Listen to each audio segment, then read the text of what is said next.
एक शांत वन के बीचों बीच एक प्राचीन आश्रम था।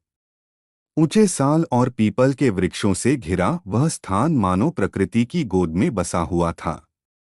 उस आश्रम के आचार्य थे गुरु वशिष्ठ। वे अपने ज्ञान, धैर्य और सरल जीवन के लिए दूर दूर तक प्रसिद्ध थे। उनके अनेक शिष्यों में से एक था आर्यन।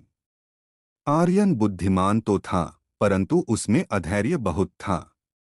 वह हर कार्य तुरंत सीख लेना चाहता था और जब सफलता न मिलती तो निराश हो जाता। एक दिन प्रातःकाल, जब सूर्य की पहली किरणें आश्रम के आंगन में पड़ी, गुरु वशिष्ठ ने आर्यन को अपने पास बुलाया।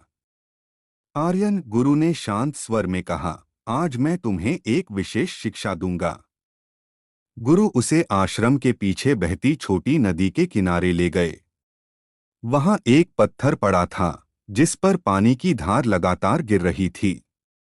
पत्थर पर हल्की सी रेखा बन चुकी थी। गुरु ने पूछा, बताओ, यह कठोर पत्थर कैसे घिस गया? आर्यन ने कहा, गुरुदेव, पानी तो कोमल है, परंतु यह रोज रोज गिरता रहा, इसलिए पत्थर पर निशान बन गया। गुरु मुस्कुराए, यही तुम्हारे प्रश्न का उत्तर है। ज्ञान भी ऐसा ही है।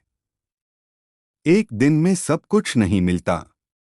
निरंतर अभ्यास और धैर्य से ही सफलता मिलती है। जैसे पानी की बूंद पत्थर को बदल देती है, वैसे ही सतत प्रयास मनुष्य को महान बनाता है। आर्यन की आंखों में समझ की चमक आ गई। उसने विनम्रता से गुरु के चरण स्पर्श किए और कहा, गुरुदेव, अब मैं अधैर्य नहीं करूंगा। मैं प्रतिदिन थोड़ा थोड़ा सीखूंगा। गुरु ने आशीर्वाद दिया, याद रखो, शिष्य वही श्रेष्ठ होता है जो सीखने में जल्दी नहीं, बल्कि निरंतरता में विश्वास रखता है। उस दिन के बाद आर्यन ने कभी शिकायत नहीं की। वह रोज अभ्यास करता, प्रश्न पूछता और धैर्य से आगे बढ़ता। धीरे धीरे वही अधैर्य शिष्य आश्रम का सबसे अनुशासित और ज्ञानवान विद्यार्थी बन गया।